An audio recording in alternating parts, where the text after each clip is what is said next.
भगवते वासुदेवाय। श्रीमद् भगवद गीता के 17वें अध्याय का महात्म्य। श्री भगवान बोले, मंडलीक नामक देश में दुशासन नाम का राजा था।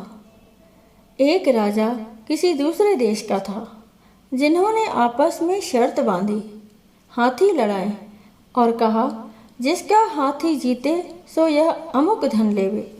तब दूसरे राजा का हाथी जीता, दुशासन का हाथी हारा। कुछ दिन पीछे हाथी मर गया तो बड़ी चिंता हुई। एक धन गया, दूसरे हाथी मरा, तीसरे लोगों में हंसी हुई, इससे निंदा हुई। इसी चिंता से राजा मर गया। यमदूत पकड़कर धर्मराज के पास ले गए। धर्मराज ने हुक्म दिया, यह हाथी के मोह से मरा है, इसको हाथी की योनि दो। हे लक्ष्मी, राजा दुशासन संगल द्वीप में जाकर हाथी हुआ और वहां उस राजा के बहुत से हाथी थे। दिन में आया, उसे पिछले जन्म की खबर थी।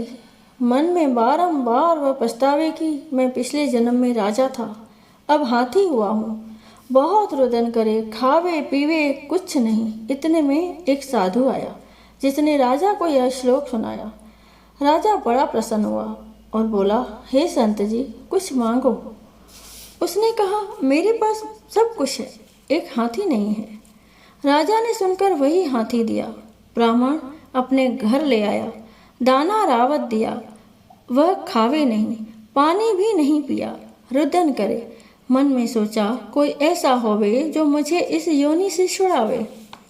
उस साधु ने महावत को बुलाया, पूछा कि इस हाथी को क्या दुख है।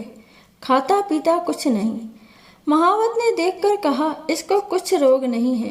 तब साधु ने राजा से कहा, हाथी खाता पीता कुछ नहीं, खड़ा रुदन करता है। यह सुनकर राजा आप देखने को आया। राजा ने बड़े बड़े वैद्य बुलाए और महावत बुलवाए, सबको हाथी दिखलाया। उन्होंने देखकर कहा, राजा जी, इसको कोई मानसिक दुख है, देह का कोई दुख नहीं। तब राजा ने कहा, हाथी तू ही बोल, तुझे क्या दुख है। परमेश्वर की शक्ति से मनुष्यों की भाषा में हाथी ने कहा, राजा तो बड़ा धर्मज्ञ है, यह ब्राह्मण भी बड़ा बुद्धिमान है। इसके घर का अन्न जो खावे बड़ा धर्मज्ञ हो जाता है, वह अन्न मुझको कैसे मिले।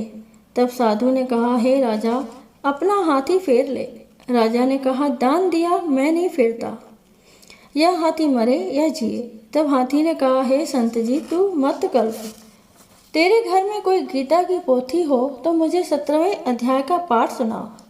तब उस साधु ने ऐसा ही किया। हे लक्ष्मी, 17वां अध्याय सुनते ही तत्काल हाथी की देह छूटी और देव देही पाकर वैकुंठ को गया। बोलो श्री कृष्ण भगवान की जय।